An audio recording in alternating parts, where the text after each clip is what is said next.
A very good morning to Doctor and my fellow classmates.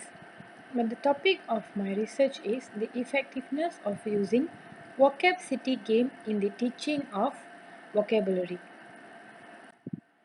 There are five contents. The first one is introduction. Second, I'll be talking about the theory that I used for the research. Third is the concepts. Fourth is the past studies. And fifth is the conclusion. Introduction. English is used as a medium to communicate. It is a language spoken and written by many people all over the world. It is known as the most important language as the medium in communication. It is widely spoken and used by the community. English language has a wide distribution when compared with other language. As we all know, it is to be said an official language in almost 52 countries. Nevertheless, English is an important language and it is the second language in Malaysia. This can be seen in the educational system where Malaysia is introducing a bilingual education system that seeks to balance national and foreign needs and challenges. Therefore, the usage of English language in Malaysian schools is aimed at authorizing the students to use the language in their daily lives for acquiring knowledge and for future needs, and not forgetting the importance to teachers in making sure the language is learnt among learners appropriately and accurately. Looking into the educational system and needs, vocabulary is the basic component that a student needs to be possessed. A research done by a professor named Meredith Rowe in 2012 at the School of Harvard said that vocabulary aims to develop all four abilities in the field of communication such as listening, speaking, reading, and writing. In addition, vocabulary knowledge allows children to think and learn about the environment. It helps to expand the knowledge of words, which provides new information which can be accessed unlimitedly. Tovar Vieira Rodrigo mentioned that vocabulary is essential because without its appropriate and sufficient knowledge, learners would not be able to understand or comprehend information or express their own feelings. Now, there's a quote: if language structure makes up the skeleton of language, then it is the vocabulary that provides the vital organs and flesh, said by Hammer 1991. Okay, the theory that I used here is social constructivist theory. The reason I choose social constructivist theory is because Vygotsky argued that all cognitive processes originate from social interactions and must therefore be identified as consequences, and that learning does not merely require the assimilation and accommodation of new concepts by learners. It was the process that welcomed students to a knowledge community. Therefore, serious games, which is language games, has been developed to describe the usage of games in education, training, health, and public policy. They transform a learning task into one that is game-like and shifts the viewpoint of the learner deeply. It also allows the learner to build on and change their existing theoretical framework that modifies the viewpoint of the learner to incorporate the understanding of the game world. The focus is on the student activity rather than teaching. Learning is a social activity and dialogue is used. And according to Allen, we don't learn from games, we learn through them. Video games are among the effective learning devices in which social interactions and dialogue between learners and between pupils and educators, which eventually brings outcome in the educational. Constructivism is the theory of learning by doing. Thus, through games, students will be learning on how to do. Thus, this can be implemented in this new era by game-based learning, where individual students can learn how to solve problems and make decisions through games. Says a Chinese proverb, tell me and I will forget. Show me and I will remember. Involve me and I will understand.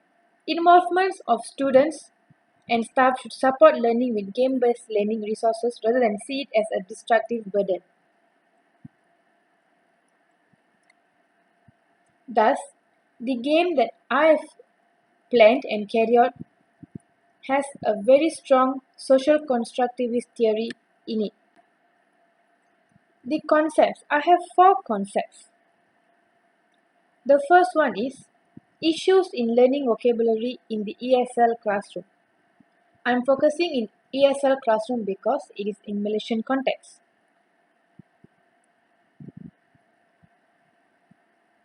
The first one is lack of application of appropriate learning models. So far, the learning model applied is still conventional and emphasizes on lectures in front of the class.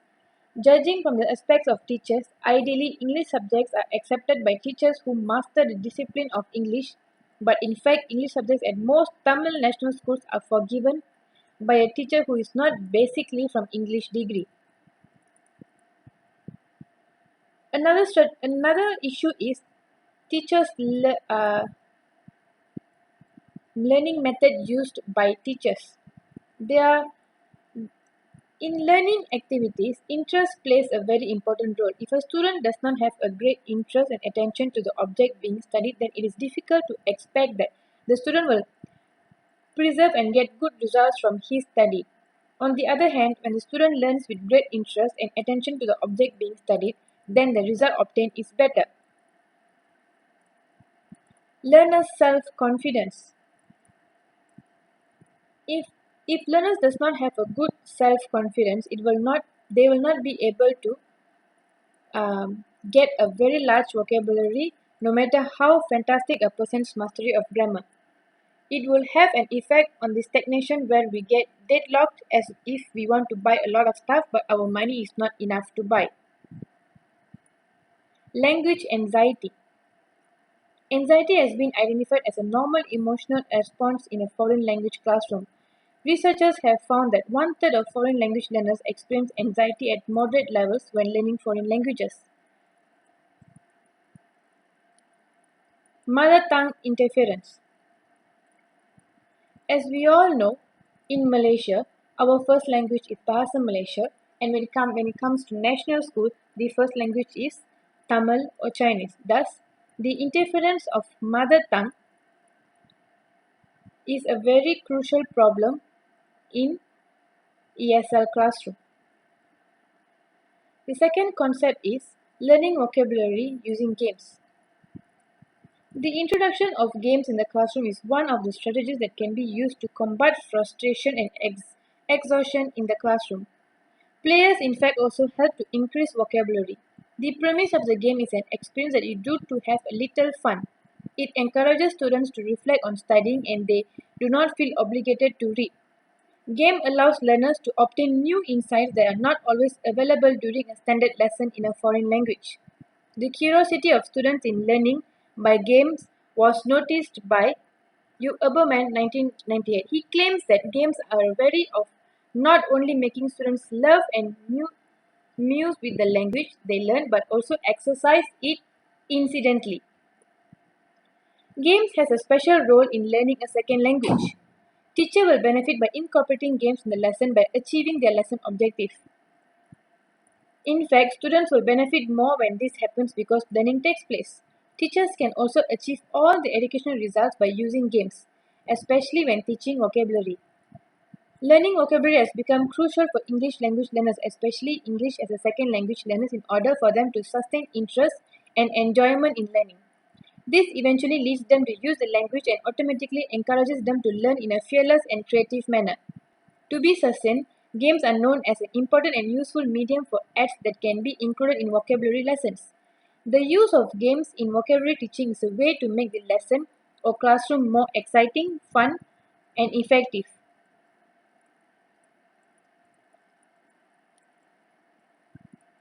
For young learners who are studying English as a second language, multiple meanings and explanations for using games in learning vocabulary will be clarified. The value of using games will also be emphasized in acquiring vocabulary, not forgetting the difficulties faced in previous research on mastering vocabulary using English games as a second language classroom.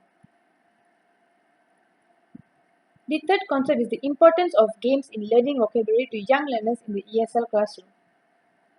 The acquisition of vocabulary is constantly seen as essential to the acquisition of language. There is, however, much debate as to the usefulness of multiple approaches to the presentation of vocabulary objects. It is often viewed as a boring and laborious method to master vocabulary. Games form an important part of the repertoire of a coach. In the learning process, the object of games is to improve what has already been learned. Learners are involved in an exciting and demanding experience with a specific objective throughout the game. Students are often so interested in playing the games that they do not know their language professionals, so games may provide practice with vocabulary. In a fun way, vocabulary games encourage initial rehearsal and frequent updating of vocabulary, making learning classroom vocabulary at the same time an amusing and rewarding activity for teachers and students. Games are crucial in vocabulary learning because they illustrate the necessary and important words to accomplish the game goals. Games build a fun and enjoyable atmosphere in which young learners can learn easily and better maintain words. If they attend passive lessons for a long time, young learners frequently get bored very easily. Involving physical motions will give them a little longer to remain focused. In addition, body gestures in games are involved, meaning that learners are alert and excited. Involving games, learners in a friendly competition could enable them to learn more without pressuring them to play. Kids are more interested and pay more attention because they love the lectures and games. During and after a game, they feel better.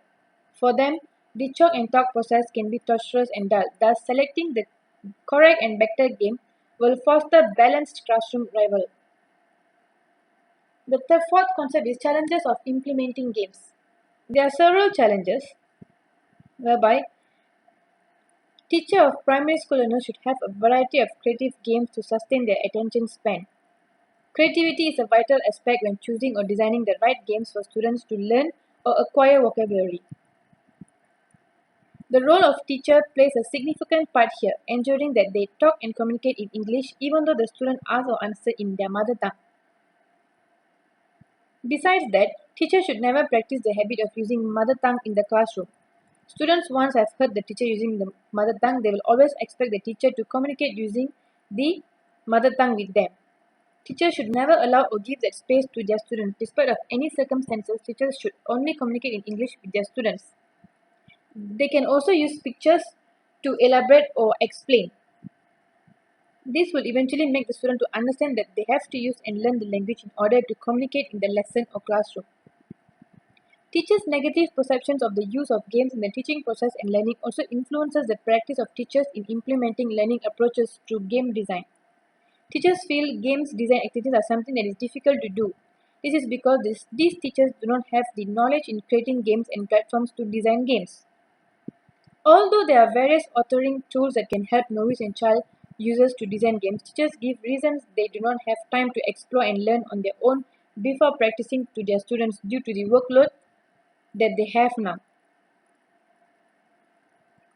Noise, small classrooms, and unorganized classrooms are also another challenge. Learners often seem to jump a bit too fast here and there and chatter a lot as they get excited, making it impossible for the instructor to monitor them. Brown stated that in order to manage a classroom and students, teacher must understand and know each and every student's characteristic. This will ensure to create a good atmosphere for learning.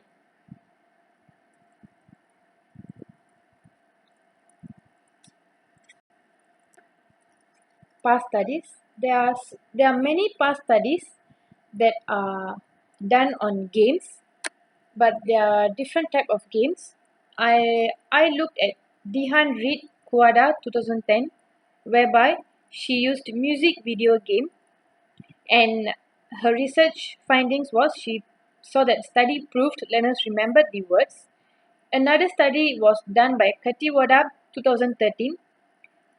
She did games, and her research findings proved that teaching vocabulary with games had a very high positive effect compared to without games.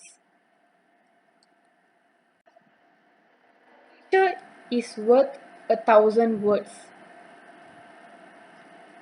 Games that have pictures can give students an imagination of what and how it looks like and the meaning of it.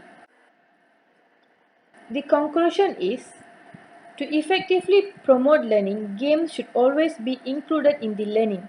Games that do not make students bored, in order for students to focus on and explain what is happening, teachers should still come up with new ideas.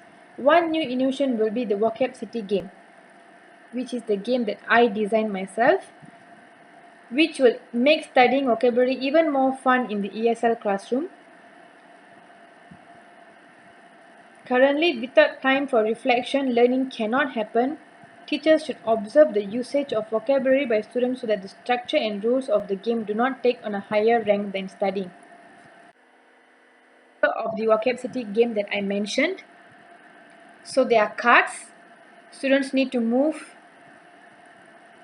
and then each cards they have pictures. You can scan the QR code. The pictures will come out, and the questions will come out. Students have to answer. So everything is related to our Malaysian context. So students will get a very clear picture and understanding of things in our country, and there are a lot of vocabs that they can learn.